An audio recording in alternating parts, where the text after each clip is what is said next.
बात 1967 की है। जयपुर के एमआई रोड पर एक युवक मस्ती से साइकिल चला रहा था। साथ में एक दूसरा युवक भी उसी साइकिल पर बैठा हुआ था। अचानक दूसरे युवक ने साइकिल रुकवाई और वो साइकिल से उतरा और एक होर्डिंग के पास जाकर उसे निहारने लगा। उसके साथी ने पास जाकर पूछा, भाई ये क्या पागलपन है? तब उस होर्डिंग देख रहे युवक ने कहा, दोस्त इसे देख रहे हो?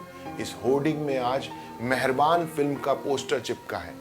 कभी मेरी भी फिल्म का ऐसा ही पोस्टर लगेगा। दूसरे दोस्त ने जवाब देते हुए कहा, हाँ तेरी फिल्म का भी पोस्टर जल्द ही लग जाएगा, चिंता मत कर। ये बात सच हुई। उसी साल यानी 1967 में उसी होर्डिंग पर फिल्म हरे कांच की चूड़ियों का पोस्टर लगा। इस फिल्म में उस होर्डिंग देख रहे युवक ने छोटा सा रोल किया था। यह युवक कोई और नहीं बल्कि वो एक्टर हैं जिन्हें साल 1973 की आज की ताज़ा खबर और फिल्म बालिका वधू के लिए फिल्म फेयर का बेस्ट कॉमेडियन का अवार्ड मिला। ये साल 1975 की फिल्म शोले में अंग्रेजों के ज़माने के जेलर बने। 6 दशक में 350 से ज़्यादा फिल्मों में दमदार और शानदार रोल किए। आज कहानी एक्टर असरानी की, जो अब हमारे बीच नहीं है। 20 अक्टूबर को 84 साल की उम्र में उन्होंने मुंबई में अंतिम सांस ली। उनके फेफड़ों में पानी भर गया था। असरानी की आखिरी इच्छा थी कि उनके निधन की खबर अंतिम संस्कार के बाद ही दी जाए, कोई हंगामा ना हो। इसी वजह से बेहद सादगी से उन्हें अंतिम विदाई दी गई। कहते हैं सफलता यूं ही नहीं मिलती। असरानी भी घर से भागे, एक्टिंग की पढ़ाई की, पर कई साल काम नहीं मिला। फिल्मों में काम मांगने जाते तो प्रोड्यूसर और डायरेक्टर तवज्जो नहीं देते। यहाँ तक इन पर कुत्ते तक छोड़ दिए जाते। अंदाज बेबाक था तो एक बार तो इंदिरा गांधी से भी शिकायत कर दी। इनकी दास्तां बेहद दिलचस्प है। इनके दोस्त इन्हें प्यार से चोंच कहकर पुकारते। मूल रूप से कराची से ताल्लुक रखने वाले एक मिडिल क्लास सिंधी फैमिली से जो साल 1936 में जयपुर बस गई थी। इसी फैमिली में 1 जनवरी साल 1941 को गोवर्धन असरानी का जन्म हुआ। इनकी 4 बहनें और 3 भाई थे। असरानी ने एक बार बताया था कि पिताजी 1936 में कराची से जयपुर आए, यहाँ इंडियन आर्ट्स कॉर्पोरेट फैक्ट्री में नौकरी की और फिर एक साड़ी की दुकान खोली। सेंट जेवियर्स स्कूल से शुरुआती पढ़ाई की, फिर राजस्थान कॉलेज जयपुर से ग्रेजुएशन किया, पर पढ़ाई में मन नहीं लगता। वो ऑल इंडिया रेडियो जयपुर में एक वॉइस आर्टिस्ट के रूप में काम करते, जिससे कुछ कमाई हो जाती। कुछ दोस्तों के साथ थिएटर भी करते।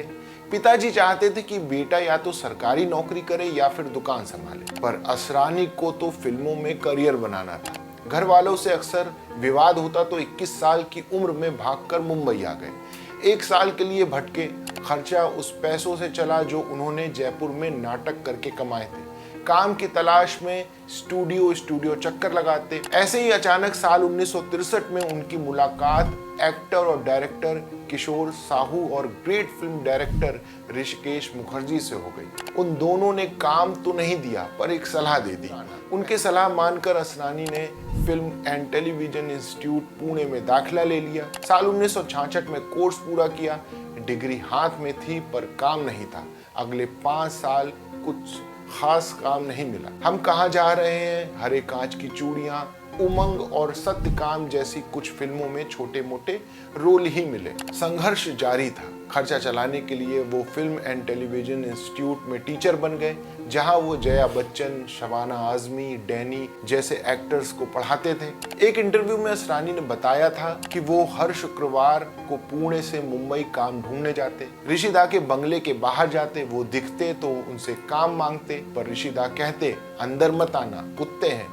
कई बार तो उन पर कुत्ते भी छोड़ दिए, पर वो रुके नहीं, कोशिश करते रहे। काम न मिलने को लेकर इन्होंने एक बार इंदिरा गांधी से भी शिकायत कर दी। द इंडियन एक्सप्रेस की वेबसाइट पर छपे एक इंटरव्यू में असरानी ने बताया था कि वो काम ढूंढने के लिए संघर्ष कर रहे थे। एक दिन इंदिरा गांधी पुणे आई और वो उस वक्त सूचना एवं प्रसारण मंत्री थे। असरानी और उनके कुछ साथियों ने मिलकर इंदिरा गांधी से शिकायत की। कहा हमारे पास एक्टिंग की डिग्री होने के बाद भी कोई हमें काम नहीं देता। फिर इंदिरा गांधी जब मुंबई गई तब उन्होंने फिल्म प्रोड्यूसर्स और डायरेक्टर के सामने उनकी बात रखी। साल 1971 ऋषिकेश मुखर्जी फिल्म गुड्डी बना रहे थे। गुड्डी के रोल के लिए वो एक चेहरे की तलाश कर रहे थे। उनकी ये खोज उन्हें फिल्म इंस्टीट्यूट पुणे ले गई। ऋषि दा जब इंस्टीट्यूट आए, जैसे ही उन्हें असरानी ने देखा, उन्हें लगा अब तो रोल मिल ही जाएगा। लेकिन ऋषि दा ने असरानी से पूछा, जया भादुड़ी कौन है? जया भादुड़ी को बुलाया गया। जया भादुड़ी ऋषिकेश मुखर्जी से मिली और उन्होंने गुड्डी फिल्म के लिए स्क्रीन टेस्ट दिया। असरानी ये मौका छोड़ना नहीं चाहते थे। ऋषि दा जा रहे थे उनसे, तो असरानी ने कहा, दादा 4-5 साल हो गए हैं, मुझे भी एक मौका दीजिए। ऋषि दा ने जाते हुए उनसे कहा, अगर जया के लिए यहाँ खत आया तो तुम भी चले आना। बस यहीं से असरानी को गुड्डी फिल्म मिली। इस फिल्म में असरानी को एक ऐसे लड़के का रोल मिला जो हीरो बनने मुंबई आता है, लेकिन जूनियर आर्टिस्ट बनकर रह जाता है। ये फिल्म इतनी हिट हुई कि जया भादुड़ी तो रातों रात स्टार बन गई। असरानी के पास भी ढेरों फिल्म के ऑफर आए। अगले 8 साल यानी 1979 की फिल्म जुर्माना तक ऋषिकेश मुखर्जी ने असरानी को अपनी हर एक फिल्म में लिया। असरानी और ऋषिकेश मुखर्जी के बीच एक ऐसा गहरा रिश्ता बन गया। जब असरानी ऋषि दास से उनके आखिरी दिनों में अस्पताल में मिलने पहुंचे, उन्होंने कागज पर लिख कर दिया, असरानी मुखर्जी। वो कहना चाहते थे कि तुम मेरे बेटे हो। एक्टर राजेश खन्ना असरानी के अच्छे दोस्त थे, जिनके साथ उन्होंने करीब 25 फिल्में की। गुलजार भी जब पहली बार साल 1971 की फिल्म मेरे अपने से डायरेक्टर बने तो असरानी को काम दिया।